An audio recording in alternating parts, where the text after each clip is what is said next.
grande maioria é a base de ervas, mas eles podem também ter origem em outros reinos, no reino mineral, no reino animal também. Ok.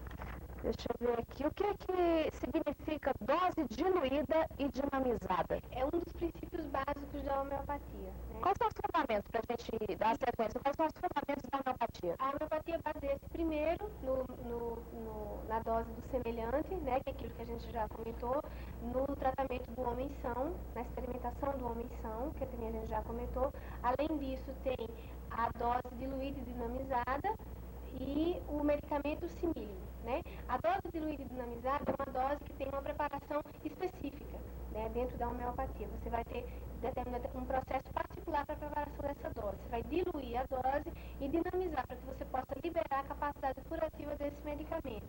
E o medicamento simílimo é um medicamento único que se tenta buscar na homeopatia. Você vai tratar o doente e não a doença. E o médico procura encontrar um medicamento único para tratar esse doente. O que você quer dizer com tratamento único? Com medicamento único. É, medicamento único. O medicamento único, ele é o medicamento que vai ser o medicamento do doente, né? Quando a gente fala que trata o doente e não a doença, significa que o médico vai individualizar todas as particularidades que o caso clínico do doente tem. Não só as particularidades clínicas, como também características de personalidade. E isso é a busca, né, dentro do tratamento, que você consiga encontrar naquele momento o medicamento daquela pessoa. Ela vai ser o medicamento para tratar o quadro dela. Porque a homeopatia não vê o indivíduo como uma doença, como um fígado doente, né? É um indivíduo que está em processo de desequilíbrio orgânico e que, por acaso, naquele momento, o paciente vai apresentar um problema hepático, né? O problema do fígado. Mas isso significa um desequilíbrio total no organismo. E, para isso, o médico homeopata vai ver todo o paciente como um todo, de uma forma geral. Esse tratamento é longo? Porque, geralmente, os alopatas, né, têm um efeito rápido. Você está com dor de cabeça, toma analgésico, melhorou. E eu fiquei sabendo que a homeopatia, ela trata, mas a longo prazo. Explica pra gente como é que é isso aí. Isso, o tratamento pode ser longo, sim. Isso não significa... Depende de cada caso? Depende de cada caso, né? Muitas vezes o tratamento é longo porque um paciente que tratou-se por muitos anos dentro da alopatia, ele procura a homeopatia. E aí, nesse momento, ele vai passar, quando ele inicia o tratamento, ele passa por um processo tipo uma desintoxicação. E isso vai levar algum tempo. Crianças ou pessoas que já fazem tratamento há muito tempo, elas não vão ter um tratamento tão longo assim. Quando eu falo tratamento longo, significa do momento da primeira consulta até o momento da alta. O alívio do sintoma que o paciente tem, ele pode vir rápido, né, em questão de horas. Agora, isso não significa que o paciente está curado. Ele precisa continuar o tratamento para cuidar de todos os sintomas que possam vir a aparecer. Existem médicos nessa área? Existem médicos nessa área com formação superior e especialização, bem como também existem farmacêuticos formados nessa área. Por que a pessoa... Porque geralmente a gente se automedica. Eu queria que a sua mensagem final, que nosso tempo já está curto, você passasse para o nosso telespectador o que eles devem fazer quando sentir o primeiro sinal de uma doença. Procure um médico, né? O mais importante é isso. O paciente deve sempre procurar um médico. Não se deve tomar nenhum medicamento sem acompanhamento médico. O sintoma que a pessoa percebe, ele pode significar um aviso de que alguma coisa não vai bem. E só o médico para avaliar isso. Então, os pacientes devem sempre procurar um médico para avaliação, o médico da sua confiança, fazer o tratamento correto e também o farmacêutico da sua confiança. E nunca se automedicar. Nunca se automedicar. Ok, muito obrigada pela sua presença aqui no Jornal do Meio Dia. E o Jornal do Meio Dia fica por aqui. Boa tarde, um final de semana excelente e nós voltamos na segunda.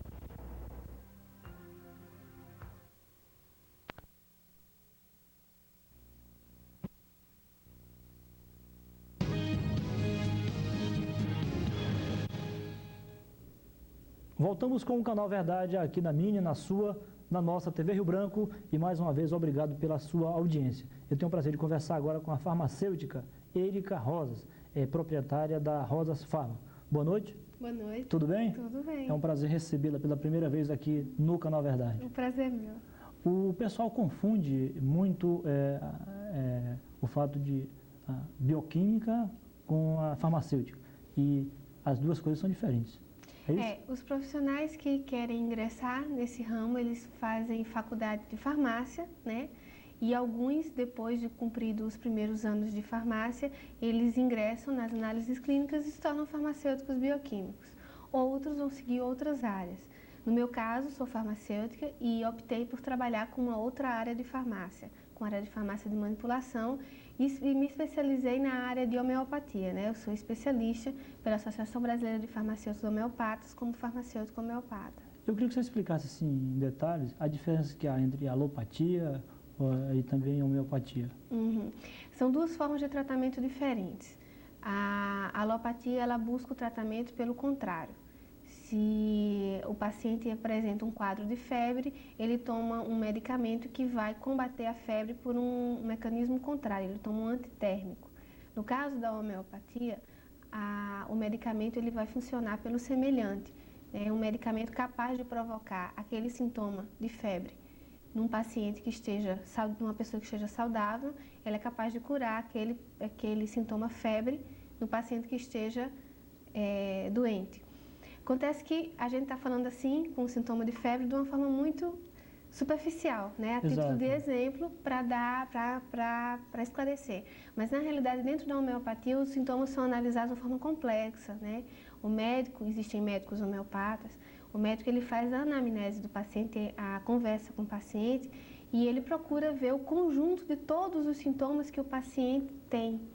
E procura, nessa busca, ele encontrar o medicamento do paciente, né? Dentro da homeopatia é uma outra diferença também. A gente trata o doente e não a doença. Então, duas pessoas que apresentam, por exemplo, úlcera gástrica, elas muito provavelmente terão medicamentos diferentes se forem medicamentos homeopáticos.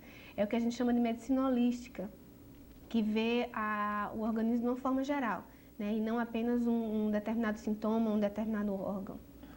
Érica, muitas pessoas até se ficam um pouco preocupadas, algumas mães e pais de família, quando alguma criança apresenta febre. E, na verdade, a febre nada mais é do que uma reação do próprio organismo. Mas, nesse caso, você acha que o tratamento mais eficaz é através da homeopatia ou alopatia? Falando primeiro especificamente sobre febre, depois Exato. sobre homeopatia e alopatia como ferramenta de tratamento, né? Então, a febre ela é um sintoma, né? Ela é um aviso que o organismo dá de que alguma coisa está errada. A febre nunca deve ser mascarada como um antitérmico sem se saber qual é a causa dessa febre, né? Então, isso pode ser uma infecção, de nada vai adiantar abaixar a febre. E pode ser também que nem se consiga com antitérmicos convencionais. Nem sempre, né? Se for por uma infecção, é muito difícil, né? Então, é necessário se buscar o que é que está causando essa febre. Então, a prática comum que se tem de oferecer antitérmicos a crianças ou mesmo adultos que apresentam febre sem se saber qual é a causa, é muito complicado, porque isso pode dar origem a outras consequências, né? Então, de uma forma geral, nunca é recomendado se tomar qualquer tipo de medicamento sem prescrição médica, o mais simples que seja. Lá vocês sempre atendem algumas pessoas mesmo sem a prescrição médica? Dificilmente. A gente costuma sempre encaminhar o paciente para o médico. A gente faz uma orientação, né, aos pacientes, indica o médico mais apropriado para o caso dele, né? Às vezes o paciente vem e apresenta um determinado sintoma e não sabe nem por qual médico começar, né? A gente faz, conversa, esclarece, procura fazer um trabalho de esclarecimento sobre o perigo da automedicação. As pessoas não devem ficar tomando medicamento. E se não piorar, a doença pode somente mascarar e ela evoluir de forma silenciosa, né? Então é complicado. Retomando o assunto da homeopatia como ferramenta de tratamento, né, a homeopatia tem seus limites como qualquer outra terapia, mas ela pode ser utilizada nos mais diversos quadros como forma de tratamento, sim. Existe uma crença, nem sempre verdadeira, de que o tratamento homeopático é muito longo, né? As pessoas muitas vezes não querem procurar homeopatia porque acham que não vão suportar o tempo de espera que se precisa. Então é preciso fazer um esclarecimento. O tratamento homeopático ele pode demorar muito tempo, sim, né? Principalmente em pessoas que fizeram um tratamento muito longo dentro da alopatia. Vamos falando de uma forma assim bem comum, um paciente que se tratou muito tempo pela alopatia e depois ingressa na homeopatia, ele vai passar por um período de desintoxicação, né, entre aspas. Lógico. Né? Então, é um tratamento longo, sim, esse processo vai demorar. Mas entre a alta do paciente, do tratamento, e o alívio do sintoma, né, que é o que ele vai buscar quando vai a um médico, ele pode ter esse alívio rápido, em questão de horas.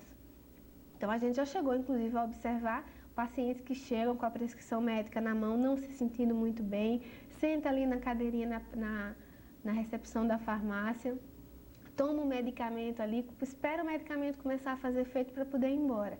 Então, e com isso eu não quero dizer que a homeopatia cura em horas. O processo de cura é uma coisa um pouco mais complicada, mais profunda e que pode demorar muito tempo. Depende até do organismo de cada um. Depende do organismo de cada um, depende do histórico que a pessoa tenha na doença, Exato. o que aconteceu antes, né? Depende da idade que essa pessoa tem, depende de uma série de coisas.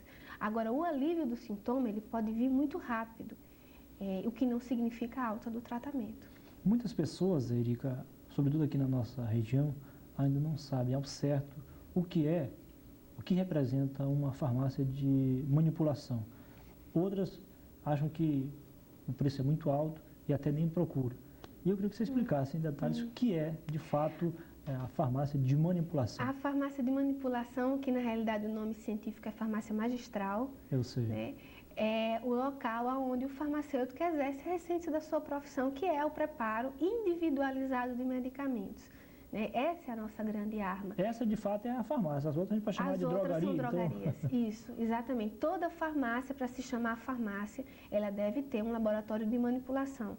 Então, elas podem ter exclusivamente um laboratório de manipulação ou vender alguns produtos industrializados e ter também um laboratório de manipulação. Mas é imprescindível para uma farmácia que ela tenha um laboratório de manipulação, senão ela deixa de ser farmácia, passa a ser drogaria. Então, a farmácia de manipulação, ela faz o preparo artesanal e individualizado do medicamento. E é aí onde está a grande vantagem, né? Você não precisa ficar tomando 3, 4 tipos de comprimidos, você pode associar todos eles num só. Você não precisa ficar partindo o comprimido e perdendo em dosagem, né? Se o paciente não consegue ingerir uma cápsula e precisa tomar um medicamento líquido, a gente faz essa transformação. Então, você pode trabalhar nas dosagens dos medicamentos da forma como o médico precisar, sem você precisar ficar fracionando medicamentos. Então, essa é a grande vantagem da farmácia de manipulação, é você oferecer um produto individualizado para o paciente. Em São Paulo, os proprietários de farmácia estão enfrentando uma dificuldade, porque o Conselho Regional de Farmácia está exigindo que cada uma tenha o seu bioquímico responsável. O seu farmacêutico. Seu farmacêutico, digo, responsável. Com certeza aqui, se essa fiscalização afetar o Acre, a Rosas Farma não vai ter problema, porque além de você tem mais outra. Tem outra, temos outro colega. Eu só queria aproveitar para esclarecer que isso é uma obrigatoriedade em todo o território nacional. Porque eles estão, inclusive, desafiando a lei da física. Um farmacêutico, um bioquímico, não pode estar ao mesmo tempo em 10 ou 15 farmácias. Isso. Não é verdade? Então, é obrigatória a presença do farmacêutico em qualquer estabelecimento, né? Farmacêutico. Drogaria ou farmácia. É obrigatória a presença dele lá. Isso é bom para a categoria, porque tem a opção mais de trabalho. Né? Com certeza. Mais valorização, inclusive. Eu acho que antes de ser um campo de trabalho, é uma necessidade da população. Né? Existem esclarecimentos que uma pessoa leiga não pode dar. Né? Existem problemas, os medicamentos hoje nas drogarias eles vêm com nomes comerciais, nomes inventados. Né? É verdade, eu não estou aqui, não atrapalhando, não estou aqui querendo menosprezar quem de fato trabalha na farmácia, na drogaria, mas eles fazem ali o que sabem, mas na maioria das vezes não sabem o que estão fazendo. Isso, então, é uma obrigatoriedade da presença do farmacêutico. Toda farmácia, inclusive no Acre, ela tem que ter um responsável técnico, né? E no Acre a gente está tentando implantar ainda a obrigatoriedade da responsabilidade técnica única. Aqui em Rio Branco, no estado todo, a responsabilidade técnica é tripla. Cada farmacêutico pode ter 3 responsabilidades técnicas, né? Isso já vem sendo implantado há algum tempo. E a tendência com o tempo é de reduzir isso para a responsabilidade técnica única. No caso da nossa farmácia, nós contamos com 2 profissionais, porque no trato com o medicamento é preciso que seja um profissional preparado para isso. Né? E à medida que a demanda da farmácia foi crescendo, a gente precisou colocar um outro colega para poder suprir essa necessidade de forma segura, eficaz, que garanta a qualidade do que a gente está fazendo. É uma preocupação muito grande nossa, é fazer um produto de qualidade. Tá certo. Para encerrar, o endereço é seu, Avenida Marechal Deodoro, ali pertinho do Ministério Público. Isso. E o telefone, Erika? 223-6360. 223-6360. Isso. Tá certo. Olha, muito obrigado pela sua entrevista. Aliás, além do medicamento em si, vocês também têm outra opção? Cosméticos. É isso, a gente trabalha com a linha de cosméticos também, né? E no nosso caso, a gente tem uma tendência a fazer o cosmético como produto natural, sim, como produto natural, né? Um shampoo, um condicionador, um creme para a pele, para o corpo, todos na linha dos produtos naturais. Tá, e portanto, uma opção para você que gosta de andar elegante, bonito, tem que procurar Rosas Farmas e com certeza você vai ter um encontro com a beleza que você sempre sonhou. Mais uma vez, obrigado. Obrigada. Sucesso lá na Rosas Farmas. Muito obrigada. Eu vou fazer mais um intervalo comercial e volto em seguida para conversar sobre política. Eu vou entrevistar o presidente regional do PMN, o empresário Walter Damasceno. Até já.